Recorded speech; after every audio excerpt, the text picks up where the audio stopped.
The moment Rob said it, he didn't even blink. "We're going in a different direction for the promotion." That was it. No explanation, no thank you. Just that flat robotic tone he used when he wanted something to feel objective. His hands stayed folded on the table, thumbs tapping slow and steady like a metronome. I sat there holding the project board I'd built, the one with the color-coded logistics phases, the vendor milestone markers, and shipping contingencies. I'd spent 3 straight weekends perfecting it. Rob had presented it last week to the leadership team, with his name on the front slide. He stared right past me, like I was just some intern waiting to be dismissed. His mouth curled, not into a full smile, but that little smirk he always wore when he thought he'd won something without having to work for it. Before we get too far, quick note. Before listening, share which city or country you're watching from.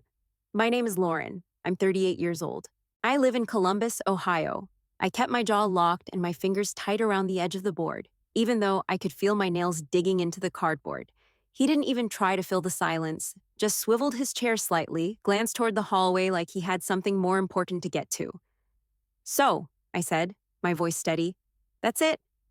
There'll be more opportunities next cycle," he said, already standing. "Let's keep up the momentum, though. Your contributions have been noted." Then he walked out, just left me there in that bland, windowless conference room, with its scratched-up whiteboard and the stench of someone's microwave salmon from the hallway. I sat still for a second, forcing my breath to slow down, staring at the board in my lap. The green tags were mine. The handwritten notes in red, all mine. Rob couldn't even explain the index system without me feeding him lines the night before his pitch. Out in the open office, I could hear the buzz of conversation. Laughter. A couple of new hires, ones I had trained, were huddled around the cold brew tap, talking about Tyler's leadership style, like he was some guru. I'd rewritten his client responses 3 times last week. I stood up slowly, tucked the board under my arm, and walked past them all. No one looked up, no one noticed. That was when it hit me. I hadn't just been skipped over. I'd been erased. I didn't let it show. I walked straight to my desk, opened a blank doc, and typed 2 words, "Next move," because I was done staying quiet. I didn't get hired because I was flashy. I got hired because nobody else wanted to touch the mess. Back then, logistics at the company was held together with sticky notes, panicked emails, and a spreadsheet from 2009. The warehouse couldn't track outbound shipments past the parking lot. We lost 2 pallets of fire-rated sheetrock in my second week. Nobody even noticed. They brought me on as a project coordinator, which was just code for fix it, but don't ask for too much. No budget, no team, and no seat at the table. So I made my own table. I rebuilt the shipping ledger from scratch, ditched the Frankenstein Excel files, and set up a cloud-based tracker that pinged both ends when freight left or landed.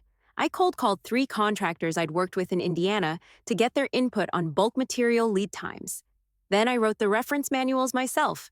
Diagrams, flowcharts, full-step onboarding. Training went from 4 weeks to 2, and stuff stopped going missing. When one of the regional guys dropped out halfway through Q2, I picked up his load without being asked. I spent weekends in the warehouse, on the line, whatever it took. Nobody offered help. Nobody even asked how I was pulling it off. But when things stopped breaking, everyone stopped looking. No disasters meant no credit. Then Tyler showed up. He was loud. 30, maybe. Collared shirts too tight in the arms, talking like he was still pitching to VC bros in Austin. He came from some real estate startup that folded before it hit Series B, and somehow he landed here as a strategic programs lead. 2 levels above me, I found out through a company-wide email. A week later, I got called into a collaboration session with Rob. "Tyler's going to help drive your contractor accountability model," Rob said, all smiles. "Great opportunity for cross-functional lift." My model? The one I'd pitched 4 months ago, complete with benchmarks and cycle gap analysis. Rob passed back then. Not the right time. Tyler walked in late to our first planning call. Didn't know the difference between bonded freight and consignment inventory. I spent 2 hours walking him through it. Then, another hour the next day going over the escalation flow for missed delivery windows. The whole time, he kept nodding like he was teaching me something. 2 weeks later, he presented a new workflow model to the team. It was mine, word for word. He renamed the phases, switched the colors, and slapped his name on the header. Rob clapped at the end. "This is what I mean by initiative," he said. Tyler looked straight at me and said, Couldn't have done it without Lauren's ops background. Like I was his assistant, not the one who built the damn thing. That night, I opened my shared drive and made copies of every original file I had.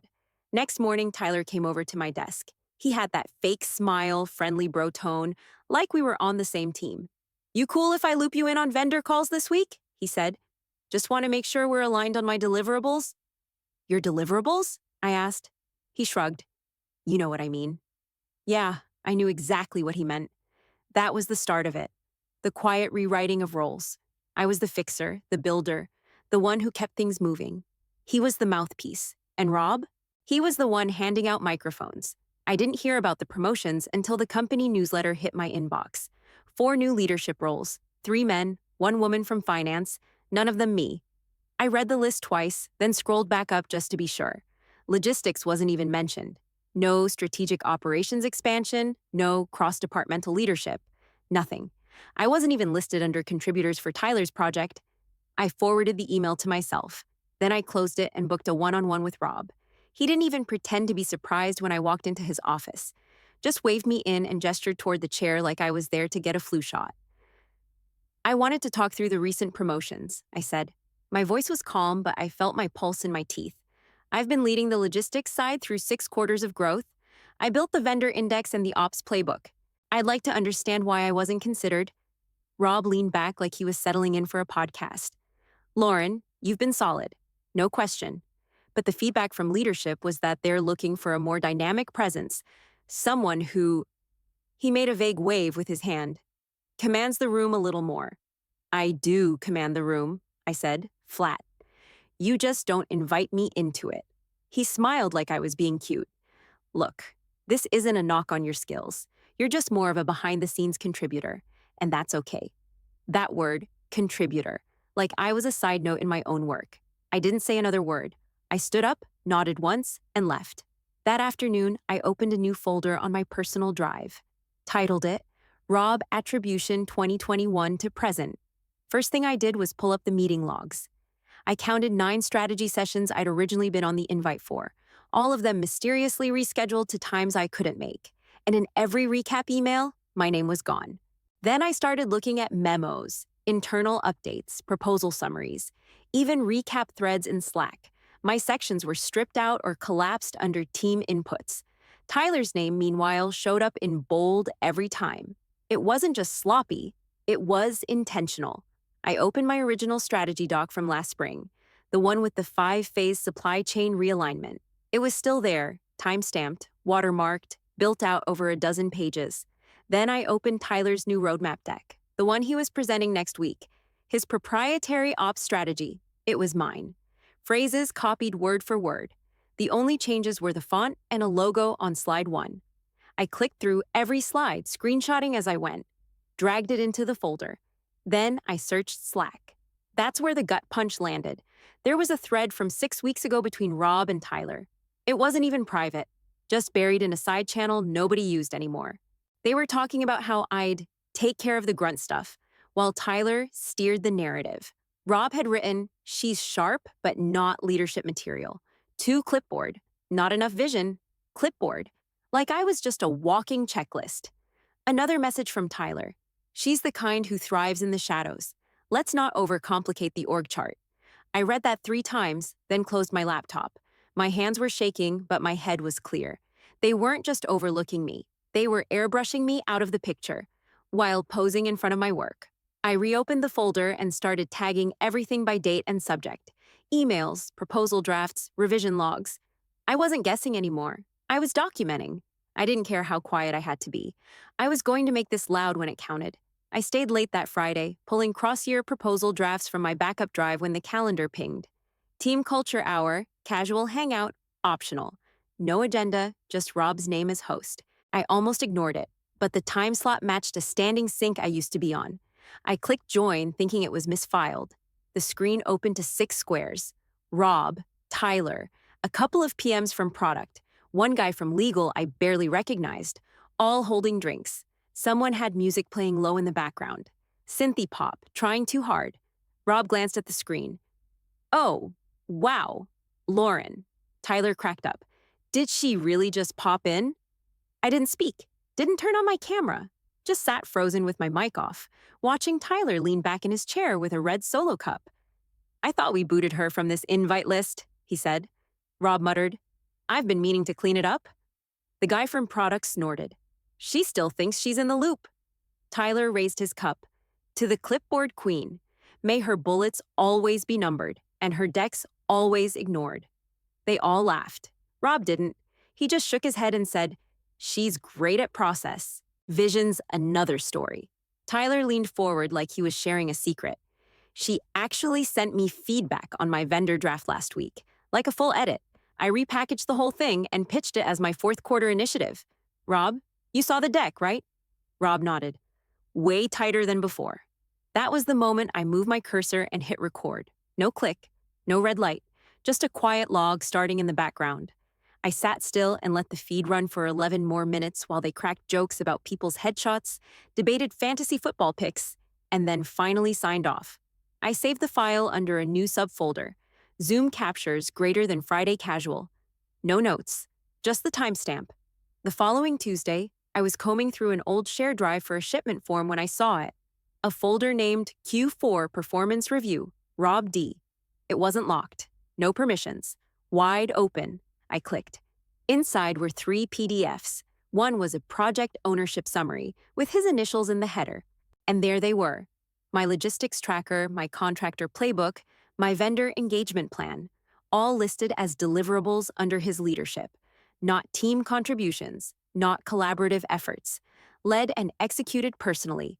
I downloaded all 3 files, saved them into my archive, and flagged the parent folder with a non-alerting tag so I could check if it changed later.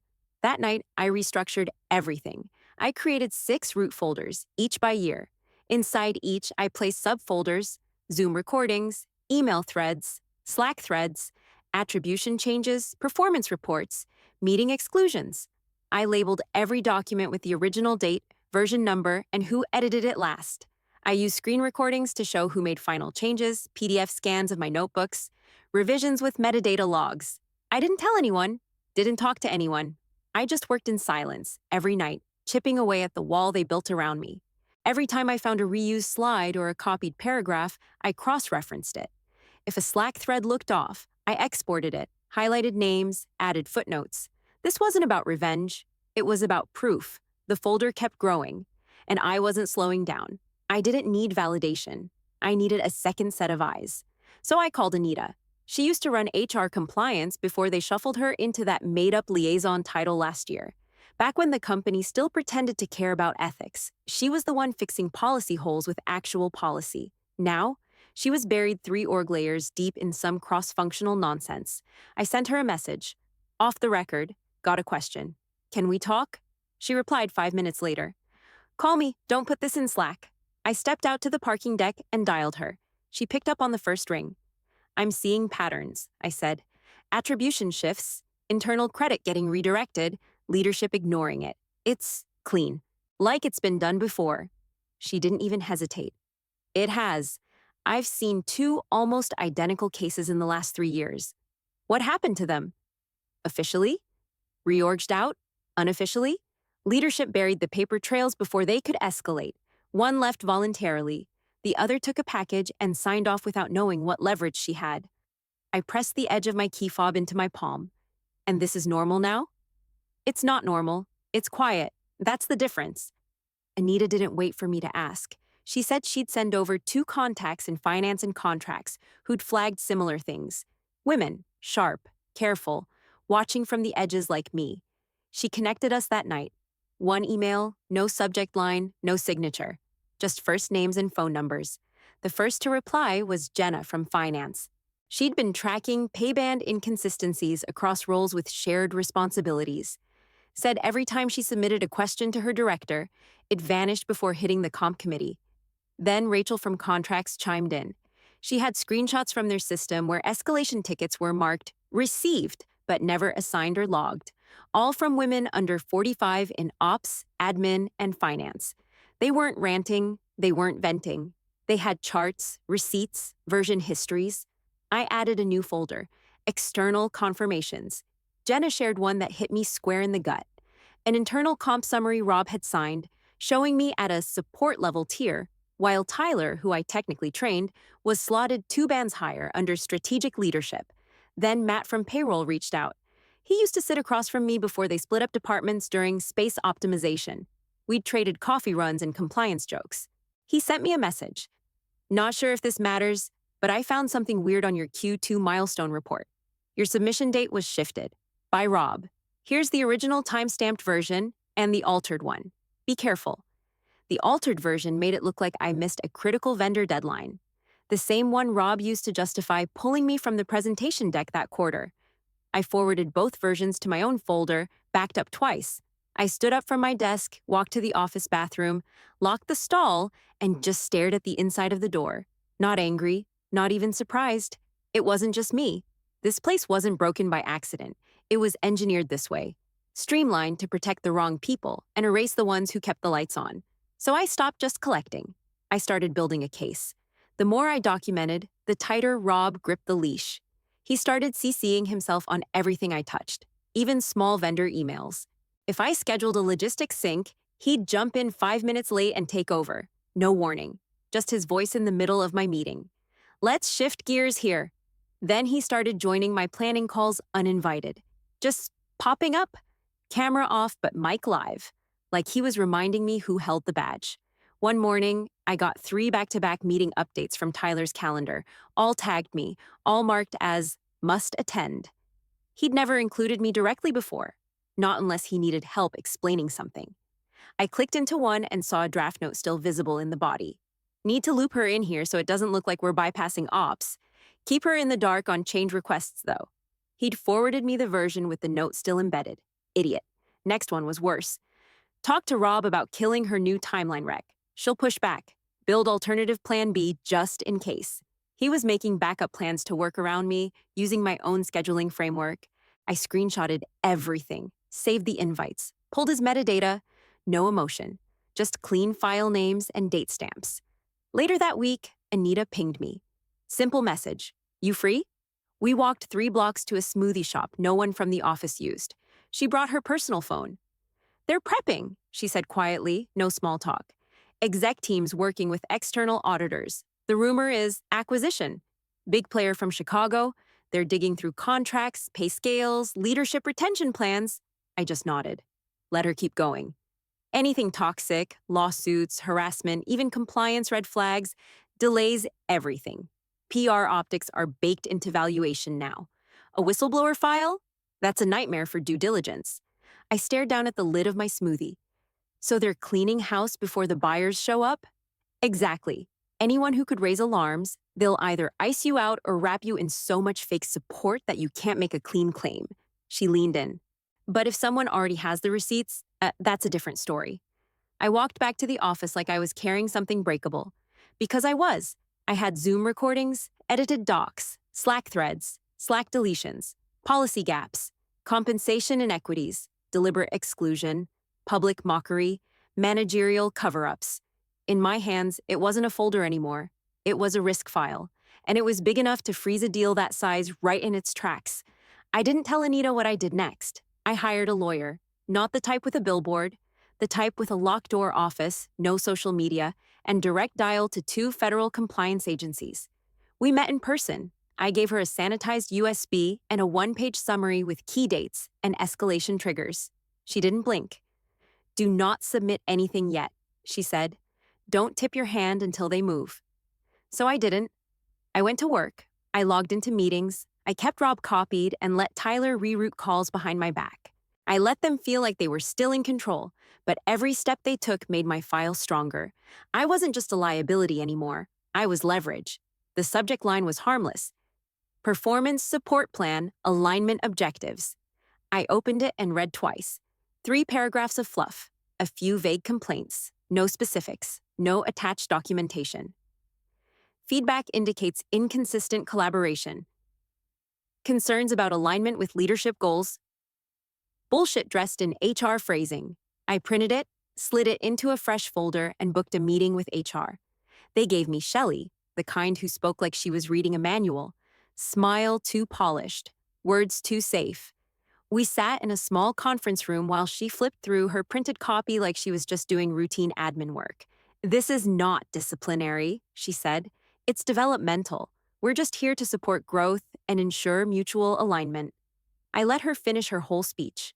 Then I looked her in the eye and said one sentence. "This response falls under protected activity." Her smile cracked, not all the way, just a twitch. She glanced at the door. I'll need to confer with People Ops," she said.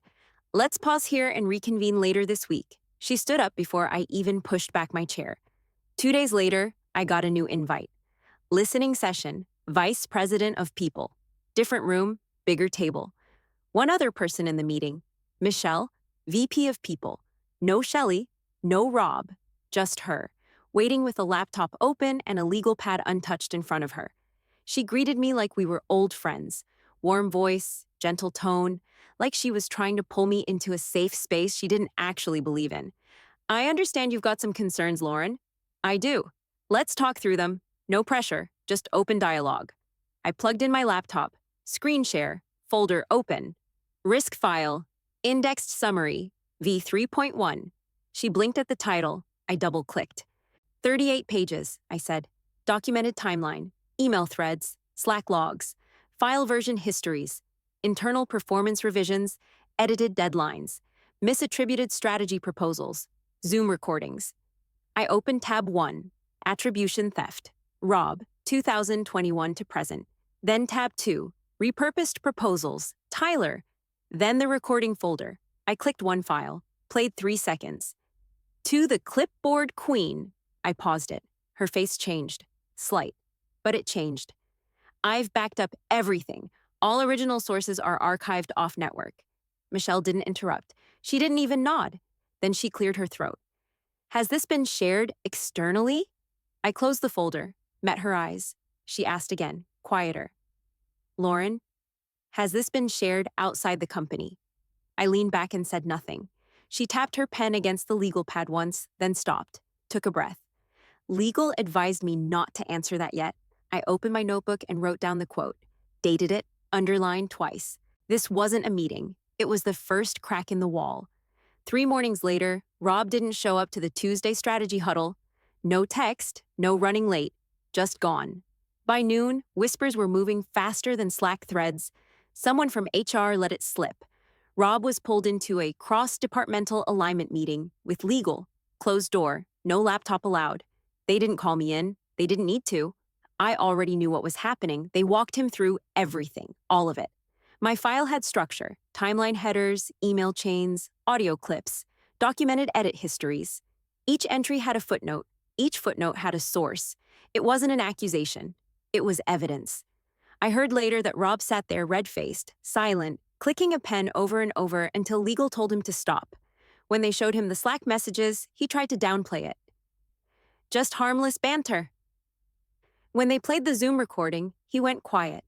When they showed the proposal slides, mine, with his name, he asked, "Is there more?" HR's response, "There may be." By Friday, his Slack profile had vanished. By Monday, his name was stripped from the permissions list on the logistics tools. No farewell email, no handoff, no calendar blocks, just gone. Then the email came. Subject line, "Updated role opportunity, confidential discussion." It wasn't a meeting invite. It was a PDF.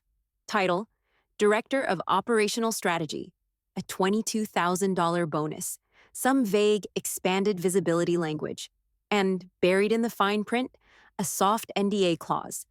Standard confidentiality expectations in exchange for role transition and equity participation. I didn't even open the attached calendar link. I forwarded the file to my attorney. 2 hours later, she replied with a red line. NDA clause, struck. Equity package, matched to Tyler's band level. A line added, settlement includes compensation for prior attribution mismanagement and enforced isolation impacting career trajectory. I hit send. They accepted within a day. No debate, no back and forth. Just a clean signature and a reply from Michelle. "We look forward to your leadership in this next chapter." They didn't mention Rob. They didn't have to. Tyler, meanwhile, stayed quiet. Camera off. Not one message since the meeting reshuffle. I sat at my desk and opened the project dashboard. His name was still on two initiatives, both originally mine. I clicked into them, changed ownership, and hit save. The live stream started at 10 a.m. sharp. Branded backdrop, spotlights, polished executives lined up like it was prom for the C-suite. I watched from a side chair, off camera, laptop open, no badge lanyard. I wasn't there to be seen. I was there to make sure nothing slipped through the cracks. The CEO kicked things off. We're proud to usher in this new era. Thanks to resilient leadership and cross-functional excellence, we've proven this company can scale without losing its core. Not a single name mentioned, just buzzwords stacked on top of each other. Tyler stood stage left, arms folded, smiling for the cameras like he'd been part of it. But he didn't speak. Michelle stood near him. No one made eye contact with me. Directly behind the podium sat a small table. On it, a folder, white label, bold font. Audit Trail 2021 to 2024. That was mine. I saw at least 3 people glance at it during the broadcast.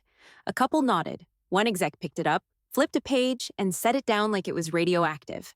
I didn't move, didn't smile, didn't need to. I wasn't there for applause. I was there to witness what they thought they could bury standing right next to the evidence. As the cameras panned the room, I showed up for about 3 seconds. Over the CFO's shoulder, face mostly blocked, but not all the way. Enough for someone to notice if they knew where to look. I shut the stream window as soon as the company ticker hit the bottom of the screen. At 1:47 p.m., I got the email from a junior analyst. No subject line, just one sentence. Thank you for not letting them bury us. I stared at it for a second. Then I moved it to a new folder, created it fresh, right then. Operational Legacy. Phase 1 inside. I dropped my original training manual, my vendor matrix rebuild, the corrected ledger tracking process, and the onboarding roadmap Tyler once claimed as new initiative. I wasn't building a case anymore. I was building the blueprint. No one would steal this one. Not because I said so, because now it had my name on every page. And this time, they'd need me to scale it. The final offer showed up late Wednesday. Subject line, retention adjustment plus role clarification, confidential 5-page PDF. Loaded with buzzwords, strategic continuity, cultural integrity, expanded scope, a bloated title that meant nothing, one-time bonus, backdated by a quarter, and tucked near the end, soft NDA, language under the guise of internal transition protocol. I didn't bother commenting in track changes. I opened a fresh document, rewrote the entire thing. Header, formal resolution agreement, workplace misconduct and attribution redress. Line 1, this is not a retention package. This is a settlement for sustained professional erasure and willful misattribution. I added 3 clauses. Equity match to strategic lead-level public-facing title confirmation in all investor documentation. No non-disparagement clause. For either party, sent it to my lawyer. 22 hours later, they signed. No edits, no questions. Just a timestamp and a receipt. Tyler stopped appearing on camera. His name dropped off calendar invites. His Slack responses got shorter. Then came the missed deadline. Small but noticeable. No one mentioned it. Late Friday afternoon, I got a Slack message from a name I hadn't seen in months. One of the newer hires I'd mentored back when Rob still remembered my name. Hey, just wanted to say thank you for not bailing. We saw everything, even when no one said it. I stared at it for a second, hovered over the reply box. Then I closed the window, opened a blank document, titled it Succession Planning, Phase 2. I wasn't mad anymore. I was ready. I wasn't fighting for space. I was the blueprint.